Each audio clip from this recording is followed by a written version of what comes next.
Since the beginning of humankind, farming has been the cornerstone of our very survival. With exponentially increasing populations, farming has followed. And today, agricultural land accounts for 11% of the world's land cover. The increasing unsustainability of agricultural industry is pushing our planet to its limits. The world desperately needs a solution to this growing challenge. Many different diets have been proposed to tackle this issue, especially in the West with the rise of vegetarianism and veganism. However, people have their doubts about the nutritional implications of these sorts of diets. So the question is, can we still consume meat sustainably? And could insects be the answer?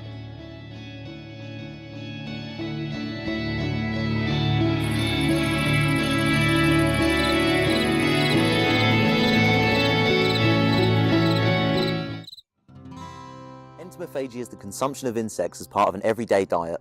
It is thought to reach back as far as ancient China. Some believe the Chinese were consuming insects over 3,000 years ago. This idea spread across the globe, and there are even remnants of consuming insects in the Old Testament. When considering how much the Bible influenced early Western culture, it's a surprise that consuming insects was an idea that was lost. The reason for this remains unclear. The idea of eating insects might not have spread far west, but it has reached multiple corners of the globe. 113 countries in and around the Asian continent are known to practice entomophagy as part of their everyday diet. Some 2,000 species of insects are known to be consumed through these diets, and because of their clear successes elsewhere, insects could be the answer to one of the world's biggest problems. The main issue around red meat, or meat generally, is environmental impact. It's greenhouse gas production, land use and water use. There are health issues of consuming too much meat, but the main issue is the environmental impact. The only way we've got any chance of feeding a growing population and reducing greenhouse gases is to seriously reduce the amount of meat we consume. In fact, 250 metres squared of land, 10 kilograms of feed and 15,000 litres of water are needed to support one cow throughout its lifetime. On the other hand, 40 metres squared of land, 1.5 kilograms of feed and just 2,500 litres of water are needed to support the equivalent weight in crickets, just a fraction of the amount. The waste of meat is associated with conventional farming is another big challenge. We spoke to an expert for his opinion. I don't think that there's a requirement for insect protein to replace animal protein. We currently overconsume by around about 100% in developed countries, particularly in Northwest Europe and North America. So we could considerably cut our livestock product consumption without replacing that protein. Because actually most of that protein is being wasted, we're consuming it, and we're basically excreting it because we're over-consuming it. Insects are very good at converting food into food for humans. They're very efficient, they're much more efficient than ruminants, and more efficient than non-ruminants as well. They can be fed on waste products, potentially. Depends what insects would be replacing. So if they were replacing ruminants, beef and sheep and so forth, that would be a benefit. The evidence that an insect-based diet is more sustainable than conventional meat farming is incontrovertible. So the real question is, why aren't we all eating insects?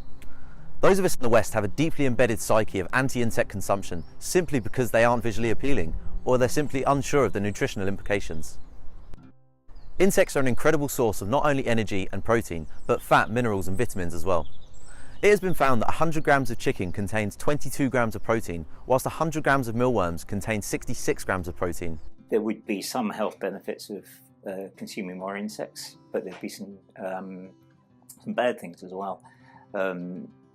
Insects are typically fairly high in protein. They're also fairly high in useful vitamins and minerals, but they're very high in fat as well. So if we were consuming more insects, we'd be having a diet that was higher in fat, it was more energy dense as well.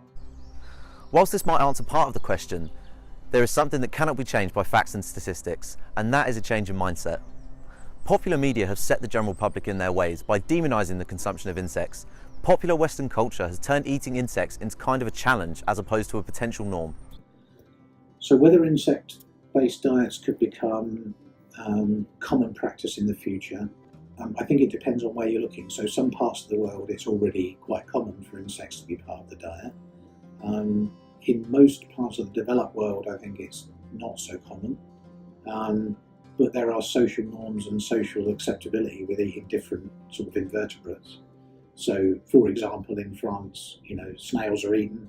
In this country, snails aren't eaten because there are cultural differences, which are nothing to do with the nutrition from those particular products.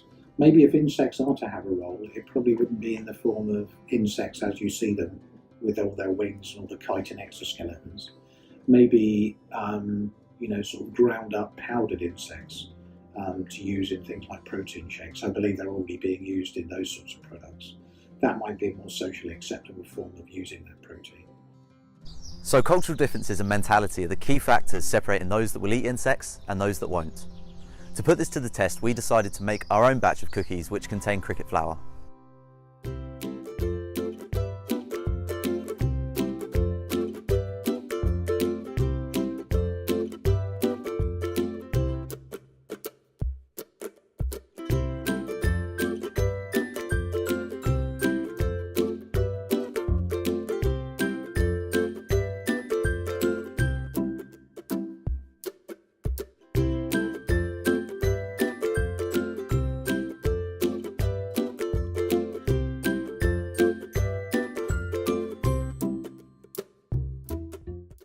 So we cooked up a batch of cookies which all contain cricket flour for the public to blind test. We placed cookies on 2 different coloured plates and told our volunteers that one set of cookies contained cricket flour and one did not. We then asked them to choose which plate they thought contained cricket flour if they could tell the difference at all.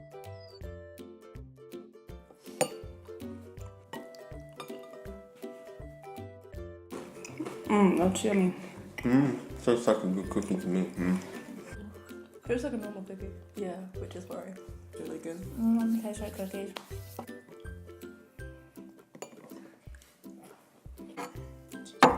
Delicious. Tastes the same. It just tastes like a cookie. Like that one was chewier. Really? I thought this one was chewier. I prefer these ones. I prefer these ones as well. Cookie. Red plate or white plate? For the crickets, Yeah. I think it's the white plate. I'm also gonna go for the white. I think it's this one. Yeah.